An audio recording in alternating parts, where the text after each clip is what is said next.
Britain మరో breaking news చూస్తున్నాం. ఆంధ్రప్రదేశ్లోని కోనసీమ జిల్లా మల్కీపురం మండలం జిరుసుమండ గ్రామంలోని ఓఎన్జీసీ మోరి 5 గ్యాస్ బావిలో జరిగినటువంటి గ్యాస్ లీకేజీ మరియు అగ్ని ప్రమాదాన్ని అదుపు చేసే పనులు 5వ రోజు కూడా కొనసాగుతూ ఉన్నాయి.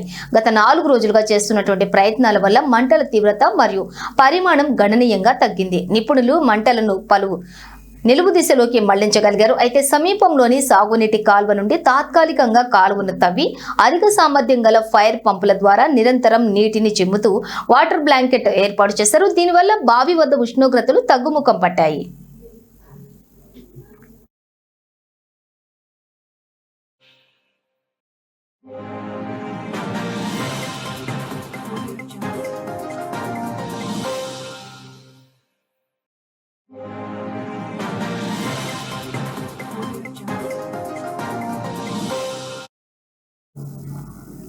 ఇక మంటలను పూర్తిగా ఆర్పివేసి బావిని సీల్ చేసేందుకు అంతర్జాతీయ నిపుణులను రంగంలోకి దించారు.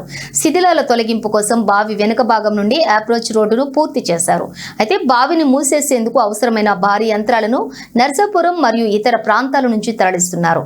పరిస్థితి మెరుగుపడటంతో సమీప గ్రామాల ప్రజలు సాధారణ కార్యకలాపాలు ప్రారంభించవచ్చని అధికారులు సూచించినప్పటికీ గాలి నాణ్యత మరియు శబ్ద కాలుష్యాన్ని నిరంతరం పర్యవేక్షిస్తున్నారు. జనవరి 5, 2026న పైప్ లైన్ మరమ్మతుల సమయంలోనే అకస్మాత్తుగా గ్యాస్ లీక్ అయ్యి 100 అడుగుల ఎత్తున మంటలు ఎగిసిపడ్డాయి.